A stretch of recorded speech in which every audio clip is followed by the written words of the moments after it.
ప్రపంచవ్యాప్తంగా smart phone వినియోగం రోజురోజుకు పెరుగుతోందే తప్పించి తగ్గడం లేదు. ఇకపోతే వినియోగదారుల అవసరాలను దృష్టిలో ఉంచుకొని వివిధ కంపెనీలు కొత్త మోడళ్లను మార్కెట్లోకి విడుదల చేస్తున్నాయి. పెద్ద డిస్ప్లే, భారీ బ్యాటరీతో కొత్త ఫోన్లు అందుబాటులోకి వస్తున్నా మనలో చాలా మంది వినియోగదారులకు ఫోన్ బ్యాటరీ నిర్వహణపై సరైన అవగాహన లేకపోవడంతో మొబైల్ పనితీరు ప్రభావితమవుతుంది. నిజానికి మొబైల్లోని సాఫ్ట్వేర్ అప్డేట్ ఉన్నప్పటికీ బ్యాటరీ పనితీరు మెరుగుగా లేకుంటే ఉపయోగం ఉండదు. కాబట్టి ఫోన్ బ్యాటరీ ఎక్కువ రోజులు మెరుగుగా పనిచేసేలా కొన్ని జాగ్రత్తలు తీసుకోవడం అవసరం. మనలో కొద్ది మంది వారి ఫోన్ను 100% ఛార్జింగ్ చేయాలని చూస్తారు. అయితే ఇలా తరచుగా చేస్తే బ్యాటరీ పనితీరు దెబ్బతినే అవకాశం ఎక్కువగా ఉంది. అయితే మీరు ఫోన్ పూర్తిగా ఛార్జింగ్ అయ్యే సమయంలో వేడెక్కడం మామూలే.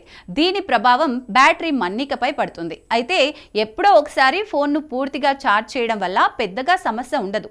అయితే ప్రతిసారి 100% ఛార్జింగ్ చేస్తే మాత్రం దీర్ఘకాలిక ప్రభావం ఖచ్చితంగా పడుతుంది. మరి బ్యాటరీ ఎక్కువ రోజులు పనిచేయాలంటే ఎంత సమయం వరకు ఛార్జింగ్ చేయాలనే కదా మీ అనుమానం.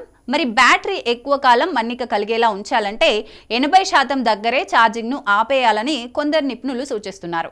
ఇప్పుడు కొత్తగా వస్తున్న అనేక స్మార్ట్ ఫోన్లలో ఈ ఛార్జింగ్ ఆప్షన్ అందుబాటులో ఉంది. ఈ ఫీచర్ను యాక్టివేట్ చేస్తే ఫోన్ 80% వరకు మాత్రమే ఛార్జింగ్ అవుతుంది.